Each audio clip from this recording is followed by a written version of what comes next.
ಕರ್ನಾಟಕ ಪರಿಶಿಷ್ಟ ಜಾತಿ ಬಲಗೈ ಪರಿಯ ಮಹಾಸಭಾದ ಅಧ್ಯಕ್ಷರು ಮಾತಾಡಿದ್ವಿ. ಈಗ ನಾವಿಲ್ಲಿ ಮುಂದಿರೋದೇನೆಂದರೆ, ಈಗ ಸುಪ್ರೀಂ ಕೋರ್ಟಲ್ಲಿ ಆದೇಶ ಆಗಿದೆ ಒಳ ಮೀಸಲಾತಿ ಜಾರಿಗೆ ತರಬೇಕಂತ. ಆ ಆದೇಶ ಪ್ರಕಾರ ನಮ್ಮ ಕರ್ನಾಟಕದಲ್ಲಿ ಇವರು ನಮ್ಮ ನಾಗಮೋಹನ್ ದಾಸ್ ಅನ್ನೋರನ್ನ ಅವ್ರನ್ನ ನ್ಯಾಯಮೂರ್ತಿಗಳನ್ನ ಒನ್ ಮ್ಯಾನ್ ಕಮಿಷನ್ ಮಾಡಿದ್ದಾರೆ. ಅವ್ರನ್ನ ನಾವು ಮೀಟ್ ಮಾಡಿದ್ವಿ. ಈಗ ನಾವು ನಮ್ಮಲ್ಲಿ ನಾವು ಬಲಗೈ ಅಂತ ಇಷ್ಟು ದಿನ ನಾವು ಹೋರಾಟ ಮಾಡ್ಕೊಂಡ್ಬಂದ್ವಿ. ನಾವು ಈಗ ಬಲಗೈಯಲ್ಲಿ ಈಗ ನಾವು ನಮ್ಮಲ್ಲಿ ಪರಿಯ ಅಂತ ಸಬ್ ಕ್ಯಾಸ್ಟ್ ಬೇರೆ ಇದೆ. ಸಬ್ ಕ್ಯಾಸ್ಟ್ನ ನಾವು ಈಗ ಇವತ್ತಿಂದ ಶುರುವಾಗಿದೆ ಏನು ಸಮೀಕ್ಷೆ. ಆ ಸಮೀಕ್ಷೆಯಲ್ಲಿ ಬಲಗೈ ಪರಿಯ ಅಂತ ಬರ್ಸ್ಬೇಕಂತ ನಾವು ಈಗ ನಮ್ಮದು ಹೋರಾಟ ಶುರುವಾಗಿದೆ. ಯಾಕಂದರೆ ನಮಗೆ ಇಷ್ಟು ದಿನ ನಮಗೆ 70 ವರ್ಷದಿಂದ ನಮಗೆ ಈ ಸವಲತ್ತುಗಳು ಸಿಕ್ಕಿಲ್ಲ, ನಮಗೆ ಎಸ್ ಸಿ ಸವಲತ್ತುಗಳು. ಅದಕ್ಕೋಸ್ಕರ ನಮ್ಮಲ್ಲಿ ಯಾರು IAS ಆಗಲಿ, IPS ಆಗಲಿ, MLAಗಳು, ಮಂತ್ರಿಗಳು, ಜಡ್ಜಿಗಳು, KPS ಮೆಂಬರ್ಗಳು ಯಾರೂ ಆಗಿಲ್ಲ. ಅದಕ್ಕೆ ತುಂಬ ಅನ್ಯಾಯ ಆಗಿದೆ ನಮಗೆ. ಅದಕ್ಕೋಸ್ಕರ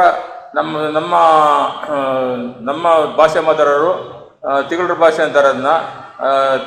ತೆಲುಗು, ತಮಿಳು, ಕನ್ನಡ ಮಿಶ್ರಿತ ತಮಿಳು ಭಾಷೆ ನಮ್ಮದು. ಅಂದರೆ ಇಲ್ಲಿ ಚಿಕ್ಕತಾಳಿ ಅಂತಾರೆ, ಆಮೇಲೆ ರೇಣುಕಾಯಲ್ಲಮ್ಮ ಬಳಗ ಅಂತಾರೆ. ನಮಗೆಲ್ಲ ಒಂದೇ ಒಂದು ಭಾಷೆ ಅಂದರೆ ಈ ಭಾಷೆ. ಸರ್, ಈಗ ನಾವು ಕೇಳ್ಕೊಳ್ಳೋಣಂದರೆ, ಇವತ್ತು ಏನು ಸಮೀಕ್ಷೆ ಮಾಡ್ತಾವ್ರೆ, ಸಮೀಕ್ಷೆಯಲ್ಲಿ ಎಲ್ಲ ನಮ್ಮ ಜನಾಂಗದವರು ಪರಿಯ ಅಂತ ಬರ್ಸ್ಬೇಕಂತ ಎಲ್ಲರನ್ನೂ ಕಳ್ಕಳಿಯಿಂದ ಕೇಳ್ಕೊಳ್ತೀನಿ. ನಮ್ಗೆ ತುಂಬ ಅನ್ಯಾಯ ಆಗಿದೆ. ಈಗ ನಮ್ಮ ಪರಿಶಿಷ್ಟ ಜಾತಿಯಲ್ಲಿ 101 ಸಬ್ ಕ್ಯಾಸ್ಟ್ ಇದೆ. ಆ 101 ಸಬ್ ಕ್ಯಾಸ್ಟಲ್ಲಿ 90ನೇ ನಂಬರಲ್ಲಿ ಪರಿಯ ಅಂತಿದೆ. ಪರಿಯನ್ ಅನ್ನೋರು ಪ್ಯೂರ್ ತಮಿಳು ಮಾಡ್ತಾರೆ. ನಾವು ಪರಿಯ ಅಂತಂದರೆ ನಾವು ಮಿಕ್ಸ್ ತಮಿಳು, ಕನ್ನಡ, ತೆಲುಗು, ತಮಿಳು ಮಿಶ್ರಿತ ತಮಿಳು ಮಾತಾಡ್ತೀವಿ ನಾವು. ನಮ್ಮ ಭಾಷೆಯವರು ಕೋಲಾರ, ಬೆಂಗಳೂರು ಜಿಲ್ಲೆ, ಬೆಂಗಳೂರು ಸಿಟಿ, ಬೆಂಗಳೂರು ಗ್ರಾಮಾಂತರ, ಆಮೇಲೆ ಚಿಕ್ಕಬಳ್ಳಾಪುರ, ಆಮೇಲೆ ತುಮಕೂರು, ಆಮೇಲೆ ರಾಮನಗರ, ಈ ಕಡೆ ಇದ್ದೀವಿ ನಾವು. ಒಟ್ಟು ನಾವು 15 ಲಕ್ಷ ಜನ ಇದ್ದೀವಿ. ಒಂದು ಅಂದಾಜು 15 ಲಕ್ಷ ಇದ್ದೀವಿ. ಈಗ ಸಮೀಕ್ಷೆ ಮಾಡ್ತಾರೆ, ಸಮೀಕ್ಷೆಯಲ್ಲಿ ಗೊತ್ತಾಗುತ್ತೆ ಎಷ್ಟು ಖಚಿತವಾಗಿ ಎಷ್ಟಿದ್ದೀವಿ ಅಂತ. ಅದಕ್ಕೋಸ್ಕರ ಎಲ್ಲರೂ ಇವತ್ತು ಸಮೀಕ್ಷೆಗೆ ಬಂದಾಗ ಇವರು ಸಮೀಕ್ಷೆದಾರರು ಬಂದಾಗ ಮನೆಗೆ ಅವ್ರು ನೀವು ದಯವಿಟ್ಟು ಪರಿಯ ಅಂತ ಬರ್ಸ್ರಿ ಅಂತ ನಾವು ಒತ್ತಾಯ ಮಾಡ್ತಾ ಇದೀವಿ. ಪರಿಯ ಪದ ಕರೆಕ್ಟ್ ಸರ್, ನಿಮ್ಗೆ ಕೇಳಿದರೆ ಪರ್ಸೆಂಟ್ ಕರೆಕ್ಟ್. ಪರಿಯ ಎಷ್ಟು ಜನ ಇಲ್ಲ.